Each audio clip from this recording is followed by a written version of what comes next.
رات کے وقت قرآن مجید کی صرف یہ ایک آیت 33 بار پڑھ لیں، 3 دن کے اندر اندر آپ کو بڑی خوشخبری ملے گی۔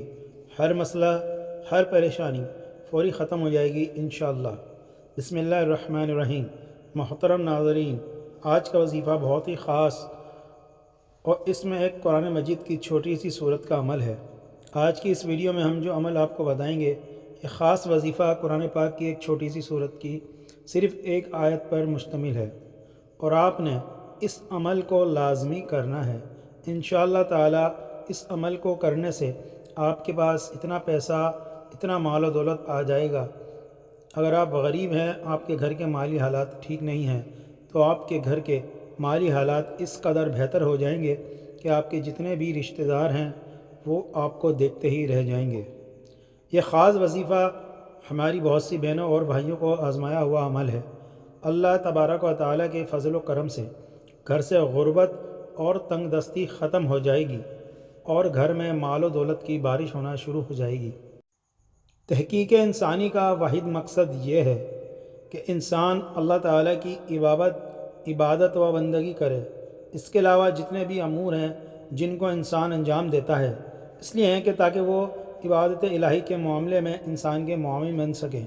انسان کی صحت و تندرستی، قوت و طاقت، مال و دولت، کھانا پینا، غرض ہر ایک چیز اس لیے ہے تاکہ انسان مستعد ہو کر اپنے اصلی مقاصد کو انجام دے سکے۔ عبادت اللہ تعالیٰ کے حکم اور نافذ کردہ چیزوں کو انجام دینا اور منع کردہ چیزوں سے رک جانا، لیکن عبادت کے اندر بھی فرق مراتب کا لحاظ کیا گیا ہے، یعنی کہ ان کی انجام دہی کی صورت میں مرتب ہونے والے اجر و ثواب میں بڑا فرق ہے۔ چنانچہ کچھ امور ایسے ہیں جن کی فضیلت و اہمیت اور اجر و ثواب بہت زیادہ ہیں، اور کچھ ایسے ہیں جن کا اجر و ثواب دیگر عبادتوں کی نسبت کچھ کم ہے۔ نفل عبادات میں تہجد کی نماز قبولیت کی ضامن ہے۔ نماز تہجد قربت الہی کا ذریعہ ہے۔ یہ نماز خوشنودی رب کا باعث ہے۔ اس سے حسنات میں اضافہ ہوتا ہے، گناہ معاف ہوتے ہیں اور درجات بلند ہوتے ہیں۔ نماز تہجد سے محبت الہی کا حصول ہوتا ہے۔ یہی وجہ ہے کہ اس کی توفیق انہی چند افراد کے دامن میں آتی ہے جو اللہ کے پسندیدہ افراد ہوتے ہیں۔ ناظرین کرام، آج ہم آپ کو ایسی صورت کا وظیفہ بتائیں گے کہ بے روزگاروں نے کیا تو اللہ تعالیٰ نے ان کے لیے نوکری کا وسیلہ بنا دیا۔ کاروباری حضرات نے کیا تو ان کے پاس گاہکوں کی لائن لگ گئی۔ یہ وظیفہ آپ نے صرف نماز فجر کے بعد کرنا ہے۔ اگر آپ اس وظیفے کو حسن طریقے سے کر لیتے ہیں تو انشاءاللہ آپ کی جو رزق کے مسائل ہیں وہ حل ہونا شروع ہو جائیں گے انشاءاللہ تعالی۔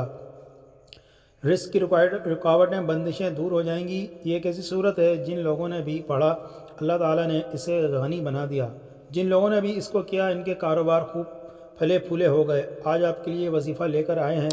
قرض کے بوجھ تلے دبے انسان اس کو کریں، انشاءاللہ آپ کامیاب ہوں گے، لیکن ظاہری اسباب آپ نے لازمی تیار کرنے ہیں۔ ویسے تو یہ وظیفہ اس کو کسی بھی نماز کے بعد کر سکتے ہیں، لیکن نماز عشاء کے بعد زیادہ بہتر رہے گا۔ اس وظیفے کو لڑکیاں بھی کر سکتی ہیں، بہنیں، بھائی، بزرگ سب اس وظیفے کو کر سکتے ہیں۔ اس وظیفے کو آپ ایک دوسرے کے لیے بھی کر سکتے ہیں، بھائی بہنوں کے لیے کر سکتی ہیں، بہنیں بھائیوں کے لیے کر سکتی ہیں، والدین بچوں کے لیے کر سکتے ہیں۔ یہ وظیفہ سورہ فاتحہ کی ایک آیت کا وظیفہ ہے۔ مشائخ اور بزرگان دین کہتے ہیں، رزق کے اندر جو کامیابیاں چاہتے ہو، جو دین و دنیا کے اندر ترقی چاہتے ہو، اور جو رزق کے اندر برکت چاہتا ہے، اس صورت کو اپنا لے۔ آپ نے یہ کرنا ہے کہ کوئی ایک ٹائم مقرر کر لیں۔ اس وظیفے کو جائز حاجت کی اس لیے نہیں کرنا کہ امیر و دولت مند ہو جاؤں تو اپنے خاندان والوں کو نیچا دکھاؤ گے۔ فخر و غرور نکال کر صرف عاجزی اور انکساری کے ساتھ اس وظیفے کو کرنا ہے۔ دوران وظیفہ کوشش کریں کہ کوئی بھی بدبودار اشیاء کا استعمال نہ کریں، جیسے کچا پیاز ہو گیا۔ مرد حضرات تمباکو نوشی سے پرہیز کریں۔ اس کے علاوہ حلال کا لقمہ کھائیں اور گناہ کبیرہ سے بچتے ہوئے اس عمل کو کریں۔ اور وظیفہ ختم ہونے کے بعد اللہ تعالیٰ کی رضا کی خاطر کوئی میٹھی چیز آپ نے تقسیم کرنی ہے، کوشش کرنی ہے بچوں کے اندر تقسیم کرتے رہیں۔ اس حقیقت سے تو کوئی بھی انسان انکار نہیں کر سکتا کہ دنیا میں ہر امیر و غریب، نیک اور بد کو قانون قدرت کے تحت دکھ، غم اور پریشانیاں سے کسی نہ کسی شکل میں ضرور واسطہ پڑتا ہے۔ اس کا سبب یہ ہے کہ یہ دنیا دارالعلوم اور امتحان گاہ ہے۔ انسان آزمائش کے لیے بھیجا گیا ہے۔ اس سے آزادی سے نیکی اور بدی کرنے کی قوت دی گئی۔ وہ نیکی کرنے کی صورت میں تو اجر و ثواب کا حقدار قرار پاتا ہے، لیکن نافرمانی کی صورت میں عذاب و سزا کا مستحق ٹھہراتا ہے۔ غربت، تنگدستی اور عمارت و خوشحالی بھی اس دنیا کے دارالعلم ہونے کا ایک حصہ ہے۔ یہاں دو قسم کے لوگ رہتے ہیں، ایک وہ جو آسودہ حال اور دولت مند ہے اور ہر قسم کی آسائش و آرام سے بہرور ہے، دوسرے وہ جو غریب، مفلوک اور زندگی بنیادی ضرورت سے بھی محروم ہے۔ مسیح العالم انہیں ڈستے رہتے ہیں اور ان کی زندگی انہیں دکھوں اور تکلیف سے لڑتے ہوئے گزر جاتی ہے۔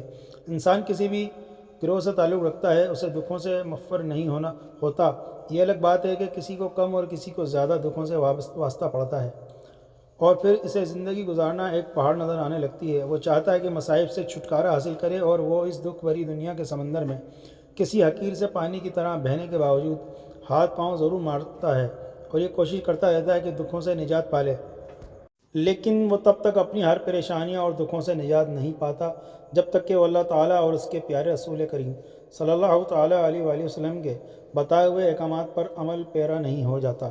اسے چاہیے کہ وہ اللہ سے اپنے گناہوں کی کثرت سے توبہ کرتا رہے اور اس بات پر یقین رکھے کہ وہ ضرور اس کی توبہ قبول کرے گا اور اس کی تمام پریشانیاں اور غموں کو اپنے فضل و کرم سے ضرور ختم کر دے گا۔ تو ناظرین، ایک اور بات آپ کو بتاتا چلوں کہ کوئی بھی وظیفہ شروع کرنے سے پہلے آپ درود پاک لازمی پڑھ لیا کریں، کیونکہ یہ درود پاک کا عمل اللہ پاک نے قرآن کے اندر خود فرمایا ہے، اور جس کی تفسیر میں آتا ہے کہ اللہ تعالیٰ فرماتا ہے کہ میں خود درود بھیجتا ہوں اپنے پیارے پیغمبر محمد مصطفیٰ صلی اللہ تعالیٰ علیہ وآلہ وسلم پر، اور میرے جتنے فرشتے ہیں، نوری مخلوق ہیں، یہ بھی میرے نبی پر سب مل کر درود پڑھتے رہتے ہیں۔ آگے اللہ تعالیٰ فرماتا ہے کہ اے ایمان والو، تم بھی میرے نبی کریم صلی اللہ تعالیٰ علیہ وآلہ وسلم پر درود پڑھو۔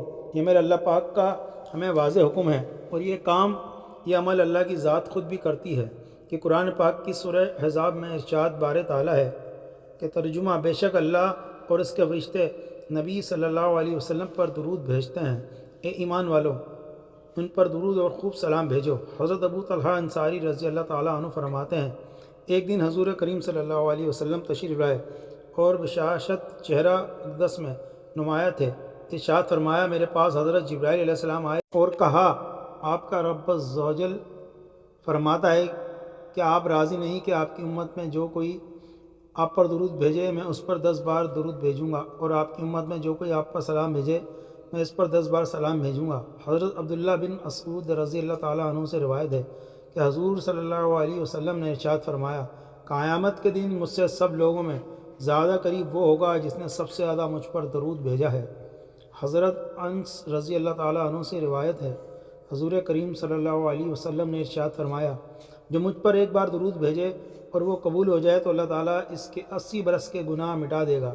حضرت عبداللہ بن عمر رضی اللہ تعالیٰ عنہ فرماتے ہیں، جو نبی کریم صلی اللہ علیہ وآلہ وسلم پر ایک درود بھیجے تو اللہ تعالیٰ اس کے فرشتے اس پر 70 بار درود بھیجتے ہیں، اور اللہ نے اپنی پیاری مخلوق جو نوری مخلوق ہے، جس میں جبرائیل علیہ السلام، میکائیل علیہ السلام، اسرافیل علیہ السلام، بے شمار فرشتے میرے اللہ کے ہیں، وہ سب میرے نبی پاک صلی اللہ علیہ وسلم پر درود پاک پڑھتے ہیں، تو اللہ تعالیٰ فرماتا ہے کہ میں بھی، میرے تمام نوری مخلوق فرشتے بھی، اور اب میں بندوں کو بھی حکم دے رہا ہوں کہ جو مجھ کو مانتے ہیں، جو میرے نبی پاک صلی اللہ علیہ وسلم پر ایمان لے کر آئے ہیں، ان کو بھی یہ حکم دے رہا ہوں کہ یہ عمل تم بھی کرو۔ وہ عمل کون سا ہے؟ وہ عمل یہ ہے کہ درود پاک پڑھو۔ اسی طرح درود شریف کے فضائل میں سے ایک اہم فضیلت یہ بھی ہے کہ درود شریف کے بغیر کوئی بھی دعا قبول نہیں ہوتی۔ حضرت سعید بن مسیب رضی اللہ تعالیٰ عنہ حضرت عمر رضی اللہ تعالیٰ عنہ کا قول نقل کرتے ہیں، مجھے یہ بات پہنچی ہے کہ جب تک کسی دعا کے ساتھ حضور اکرم صلی اللہ علیہ وسلم پر درود پاک نہ پڑھا، وہ زمین و آسمان کے درمیان معلق رہتی ہے۔ سیدنا جابر بن عبداللہ رضی اللہ عنہ سے روایت ہے کہ نبی پاک صلی اللہ علیہ وسلم ممبر پر جلوہ افروز ہوئے، جب پہلی سیڑھی پر چڑھے تو فرمایا آمین، پھر دوسری پر چڑھے تو فرمایا آمین، پھر تیسری پر چڑھے تو فرمایا آمین۔ صحابہ نے کہا، اللہ کے رسول، ہم نے آپ کو 3 مرتبہ آمین کہتے ہوئے سنا۔ آپ صلی اللہ علیہ وسلم نے فرمایا، جب میں پہلی سیڑھی پر چڑھا تو جبرائیل علیہ السلام میرے پاس آئے اور کہا، بدبخت ہے وہ شخص جس نے رمضان کا مہینہ پایا پھر وہ گزر گیا اور اس کی بخشش نہ ہوئی، تو میں نے کہا آمین۔ پھر کہا، بدنصیب ہے وہ بندہ جس نے اپنے والدین یا دونوں میں سے ایک کو پایا اور انہوں نے اس کو جنت میں داخل نہ کرایا، تو میں نے کہا آمین۔ پھر کہا، کم بخت ٹھہرا وہ شخص جس کے سامنے آپ کا ذکر ہو اور اس نے آپ پر درود پاک نہ پڑھا، میں نے کہا آمین۔ ناظرین کرام، خود ہی اندازہ لگائیں کہ کتنی سخت وعید آئی ہے۔ اللہ کا حکم ہے اور اللہ کے حکم کو لے کر آنے والا سارے فرشتوں کا سردار فرشتہ حضرت جبرائیل امین علیہ السلام ہے، اور جس ہستی پاک پر وہ فرشتہ آتا ہے وہ سارے نبیوں کا امام ہے۔ اب میرے نبی امین کہہ رہے ہیں اور اللہ کا حکم ہے، جبکہ جبرائیل علیہ السلام لے کر آنے والے ہیں۔ اب اس کے اندر کوئی شک و شبہ باقی نہیں ہے کہ وہ دعائیں قبول ہو چکی ہیں۔ میرے بھائیوں اور بہنوں، میرے نبی کریم صلی اللہ علیہ وسلم پر درود پڑھنا عین عبادت ہے۔ دیکھو، اللہ نے 2 فرشتے تعینات کیے ہیں، ایک دائیں اور ایک بایاں، اور جب درود انسان پڑھتا ہے تو یہ دونوں فرشتے لکھنا شروع کر دیتے ہیں۔ یہ واحد عمل ہے۔ کسی نے پوچھا کہ نیکیوں والے فرشتے کی تو سمجھ آتی ہے کہ وہ نیکیاں لکھے گا، جبکہ برائی والا کیا لکھتا ہے؟ آپ نے فرمایا کہ جب درود پڑھا جاتا ہے تو برائیاں مٹانا شروع کر دیتا ہے۔ تو اس لیے میرے نبی پاک صلی اللہ علیہ وسلم کی بڑی عزت اور شان اور وقار ہے۔ ناظرین کرام، اب وظیفے کی طرف چلتے ہیں۔ تو آپ نے سب سے پہلے تو عشاء کی نماز پڑھی ہے، بعد وہیں الاتحاد کی حالت میں ہی بیٹھ کر ایک مرتبہ اعوذ باللہ من الشیطان الرجیم پڑھنا ہے، اور اس کے بعد ایک مرتبہ بسم اللہ الرحمن الرحیم پڑھنا ہے، اور اس کے بعد اول و آخر کم سے کم بھی 3 مرتبہ درود شریف پڑھیں۔ کوشش کریں کہ تعداد زیادہ ہو۔ درود پاک پڑھ کر الحمد شریف یعنی سورہ فاتحہ جو ہے، اس کو آپ نے صرف 3 مرتبہ پڑھنا ہے۔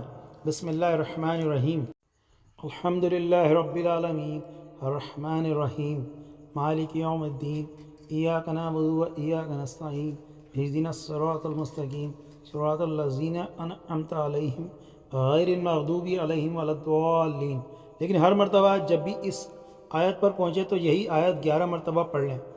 آیت یہ ہے، ایاک نعبد و ایاک نستعین، جب بھی سورۃ فاتحہ پڑھنے لگیں تو ہر مرتبہ یہی آیت صرف 11 دفعہ پڑھ کر آگے پڑھ لیں اور دوبارہ شروع سے پڑھنا شروع کر دیں۔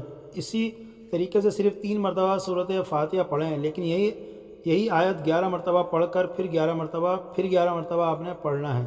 اس طرح یہ ایک آیت 33 مرتبہ بن جائے گی۔ جب یہ اکیلی آیت 33 بار ہو جائے گی تو باقی سورۃ فاتحہ 3 بار ہو جائے گی۔ اس کے بعد سورہ اخلاص 11 مرتبہ پڑھیں۔ بسم اللہ الرحمن الرحیم، قل هو اللہ احد اللہ الصمد لم یلد ولم یولد ولم یکن لہ کفوا احد۔ پھر اس کے بعد اللہ پاک سے دعا مانگیں۔ یہ ایسا وظیفہ ہے کہ انشاءاللہ آپ کی کوئی بھی دعا رد نہیں ہوگی۔ یہ انتہائی طاقتور آزمودہ وظیفہ ہے، یہ بہت ہی مجرب وظیفہ ہے۔ میں نے سوچا کہ یہ تحفہ اپنے ناظرین کو بھی دے دوں، کیونکہ اس دور میں کافی لوگ پریشان ہیں، روپے پیسے کی کمی۔ انشاءاللہ عزیز رب العزت آپ کو بھی اپنے فضل و کرم سے اس مالی تنگ دستی سے نجات دے گا انشاءاللہ، اور خوشخبری ملے گی۔ اور یہ عمل ایمانداری کے ساتھ اور مکمل یکسوئی کے ساتھ کرو۔ اللہ تعالی ہم سب کا حامی و ناصر ہو۔ السلام علیکم ورحمۃ اللہ وبرکاتہ۔ اور اللہ تعالیٰ کے 99 ناموں میں سے ایک نام کمنٹ باکس میں ضرور شیئر کریں۔ اللہ حافظ۔